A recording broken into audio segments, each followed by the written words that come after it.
Hello and welcome back to my video channel on the climate emergency and spiritual values. I'm Chris Philpott. This video channel is based on my book, which is Climate Emergency and Green Spirituality Activism, a last chance to change our values, ? So today we're looking at the causes of climate change, but we're looking deeper.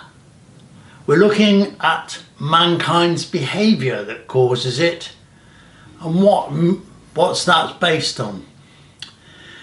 Well, I don't know about your life, but my life is governed and guided by values. The value systems I have give me guidance. And my proposition is that spiritual values are much deeper values because they're founded on wisdom of thousands of years. Let's have a look at a man-made value system, if you like, one that permeated the world. Karl Marx. Karl Marx was a wonderful socialist and he had great ideas. One phrase that sticks in mind: from each according to their ability, to each according to their needs. Brilliant idea. But he only went part of the way of exploring values. He said religion was the opiate of the people. So he dismissed all those spiritual values. And in reality, 1917, the Russian Revolution, later the Chinese Revolution, communist states. How did they turn out? Well, I've never seen a Marxist state actually. What happened is we have totalitarian regimes based on the values of the narrow Marxist-Leninist philosophy. And the Communist Party in China is a great example. They're everywhere. You have to conform in China, and they use the latest technology to make sure you do. So what happens? We have the Uyghur Muslims. There are 10 million of them.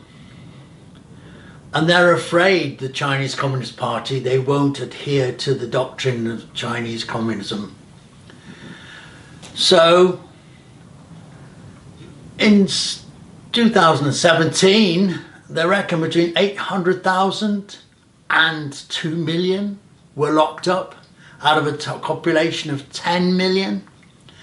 And they were locked up for re-education. So they didn't have their Muslim ideas. Yet we know that Islam is a great moral religion. People who follow that have great moral values. So there's no need to destroy their culture and their religion. You can see also in the history of Russia, the Soviet Union as it was, with Stalin. He decided in 1936 that he would get rid of all his people that might compete with him for power. So he went down a list, literally, struck that party official out, and that party official out, and that party official out. So what do we have in Russia today? We have Putin, a totalitarian regime, and also one that's really allied to crime. You know, the mafia are in heaven. So it hasn't really worked out. I contest that man-made values are not where you get deeper guidance. Now today, the behaviour of us will be seen from previous programs. This is program 3. But in the previous one, we looked at materialism, consumption. It's rather like we're a man sitting on a branch with a saw and we're cutting the branch off and we're going to fall to the ground. But we don't. we're not aware of that. We're going to talk about greed and materialism, which drive climate change, because consumption comes from greed and materialism. You haven't got enough, so you have more and more and more. And lots of products are made, so they wear out, so you have to buy another one. I want to introduce you to my book, which took me 13 years to write. And in this video, you can see the ideas that I've tried to explore in that book, so I can speak with some knowledge about spiritual values. The environmental crisis has its roots as a spiritual crisis. We've forgotten all those spiritual values stretching back 40,000 years of how to relate and interact to the environment appropriately. Me, I follow a Buddhist practice based on meditation and Buddhist philosophy, and that informs me of how I should interact in the environment to create harmony with nature. If we don't do this, we'll be overridden by lower values of greed and materialism, delusion, which will destroy our earth and us with it. This book was written not for fame or gain, but as an act of compassion, to make people aware that we're facing an unprecedented environmental crisis. The trouble is, most people are unaware of that this is happening, or that they have a choice of what to do about it. I believe that information empowers. It has in my life, and this book gives the information of what's happening and what you can do about it. You've seen it on the news: food shortages, water shortages, diminishing resources. We have accelerating climate change. All of these are produced by the values that we adopt and live by. It shows the ideal of how we should approach it from a spiritual point of view, and is contrasted with the reality of what we're doing to this planet. Just look around you. Water shortages, food shortages, species loss, accelerating climate change. This is what we're doing to the planet with our values. But it creates an alternative by looking at an alternative vision of eco-villages, which already exist. 250,000 people live in them. And I've been to them. They show how you can apply spiritual values and live sustainably into the future. If you want to know more, have a look at this book. So, the book I'm talking about is Green Spirituality, One Answer to Global Environmental Problems and World Poverty, which you can find reference to on my website. The materialism is seen by all spiritual traditions as a distraction from God, a distraction from Buddhahood, a distraction from the path. So, we look at a survey done in America.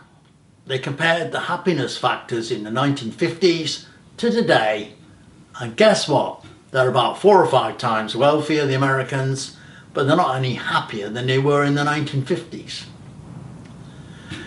Often poorer countries, and if you've been to India, you can see how generous people are and happy they are with little.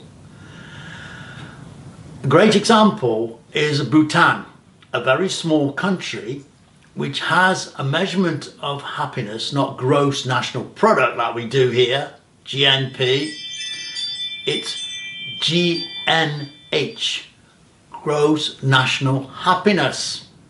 So the people are happy, then the country is happy. So that is a Buddhist country, for instance, Tibetan Buddhist, with a long history of Buddhism. Now, let's have a look at some of these quotes. So we're going to use quotes because spiritual teachings in quotes get the very essence of what's being said. We'll look at Christianity in terms of greed and materialism. What's their teaching on this? Well, we look at the life of Jesus and we know he's the ultimate low carbon lifestyle. He's wandering around preaching. he owns nothing. He has nowhere that he has a house, doesn't have food, but he trusts in God to provide. So the focus on Christianity is to get closer to God, not have lots of wealth. And Jesus is the perfect example of that lifestyle. We can see it in the quotes in the Bible. What good will it do if for a man if he gains the whole world yet forfeits his soul? Watch out! Be on your guard against all kinds of greed. A man's life does not consist in the abundance of his possessions. Next quote. If you want to be perfect, go and sell all your possessions. Give to the poor, and you shall have treasure in heaven. And then follow me. So Jesus is very clear, and Christianity is very clear. The focus is on God and getting closer to God. The Pope, in his encyclical he brought out, he analysed the state of the world and said that greed and materialism is one of the drivers of climate change. So he said, may the relationship between man and nature not be driven by greed, to manipulate and exploit, but may the divine harmony between beings and creation be conserved in the logic of respect and care. That is an important element of a relationship with nature. Respect. Let's have a look at greed and materialism in relation to Islam. Islam, the second biggest religion in the world, founded by Muhammad after Christ. Muhammad was called the perfect man. He lived a very simple lifestyle. Slept on a mat. He was always giving money away for people who didn't have food. Very generous man. And he was a bit like Jesus in a way because he had a low carbon lifestyle. He didn't have a lot of wealth. And what wealth he had, he gave away. We're talking at a time when eventually at the end of his life, Abyssinia was part of the Islamic, what became the Islamic Empire. Lots of wealth, but he wasn't interested. Again, in Islam, it's the will of God. It's relationship with God that's important, not accumulating wealth. And to be honest, when I went to Dubai on a visit to see my brother, I was quite shocked at the affluence and wealth there. The teachings in Islam are about moderation. We don't have loads of stuff. Everything is moderated because guess what? Everything, as in Christianity says, belongs to God. You can't actually own anything. It's God's will. God created it. It's God's. So, in Islam, be contented. And Muhammad said, happy is the man who is content with what he has. One of the greatest cultural figures in Islam is Rumi, the poet. And he had some wonderful words about desire and greed and materialism. Desire to know your soul will end all other desires, he said. He also said, if you want money more than anything, you'll be bought and sold all your life. And how many people are just addicted to getting money? Also, in the theme of moderation, Anything which is more than necessity is a poison. It may be power, wealth, hunger, ego, greed, laziness, ambition, love, hate, or anything. So Islam's central message, moderation. What wealth you have in Islam is often given to the poor in a tax called zakat. You're expected to give a certain amount of your income to the poor. Now let's look at Hinduism. Greed and materialism in Hinduism. Krishna and Rama were great teachers in Hinduism, but it's also really an amalgamation of a number of traditions and texts. There's thousands of gods. It's quite complex. But one of the essential features of Hinduism is the idea of non-attachment. In order to make spiritual progress, you shouldn't be attached to this world, because the spiritual realm is beyond the physical world. Now, India, I've been there and I can see the people are poor, but even then, people about 50 have tradition of becoming a sannyasin. A person who wanders, a holy man who wanders around India, depending on people by begging for food. And there's even the Naga sannyasin who has no clothes. But they are looking to God. That's the ultimate of non-materialism, I say. They're looking for God consciousness. Now, I had the good fortune of 2002 to travel to India, to Rishikesh, where the Beatles went. There I visited quite a lot of ashrams. And the ashram is based on the Guru. The Guru is the teacher and guide. And they are very simple places. Basic food, what you need in order to do spiritual practice, yoga or chanting or whatever. So I went to the Shivananda ashram. The Shivananda ashram is very famous because Shivananda has yoga centers all around the world. I visited one in Santa Monica and stayed there in California. And he was a very famous man because he was a doctor and he gave it all up to become a teacher. So this is what he said about materialism. Desire nothing, give up all desires and be happy. Simple teaching. One of the great exporters of Indian wisdom to the West was Swami Vivekananda. He brought yoga to the West. And he said this about this topic: if one is a slave to his passions and desires, you cannot feel real freedom. So this idea that materialism holds you in your place, whereas if you give it up, you're free, your mind's free.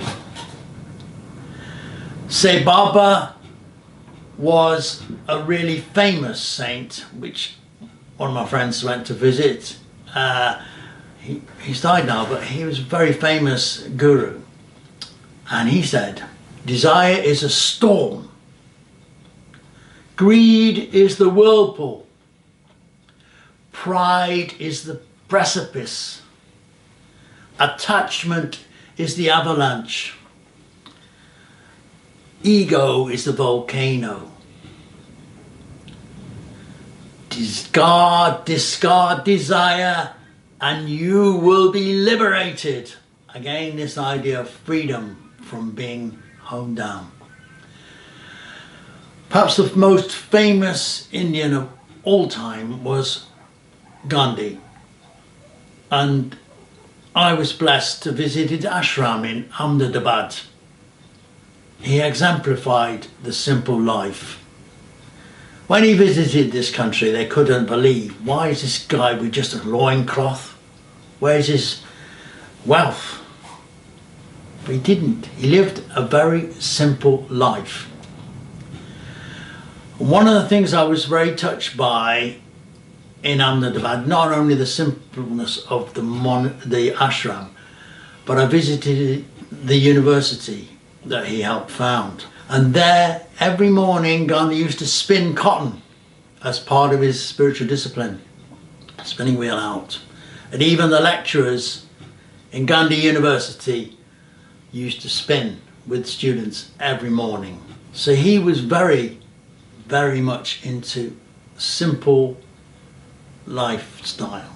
And what he said, and you might have heard this quote many times, the earth provides enough to satisfy every man's need, but not every man's greed. And this greed is driving climate change through consumption. Now we're going to have a look at Buddhism. What do they say about greed and materialism? Well, the thing about Buddhism is the main focus is to achieve enlightenment, freedom from coming back here, because they believe in rebirth, the Buddhists, and if you became enlightenment, you go to a spiritual realm, you don't come back to experience suffering. What they say, quite simply, is any suffering is rooted in desire, but the way out of that is to have, again, like the Muslims say, moderation. Find the middle way, not too much, not too little. The Buddha, when he achieved enlightenment, he went into the forest and he starved himself and he was very hard on himself, but when he actually turned around and cared for himself, he became physically better and attained enlightenment. And what the Buddha said is end greed, hatred and delusion. He also said, follow the middle path. Neither extreme will make you happy. Of course, one of the famous people in Buddhism, who we all have a lot of admiration for because of his non-violent views, is the Dalai Lama. I was blessed to visit Dharamsala, where he has his home, and I had to get permission from the Tibetan government in exile, sign permission to interview the monks, and they couldn't be more helpful. I even saw the second highest Buddhist person, Karl Marpa, but I just missed out on that. He also lives there. So the Dalai Lama, he said,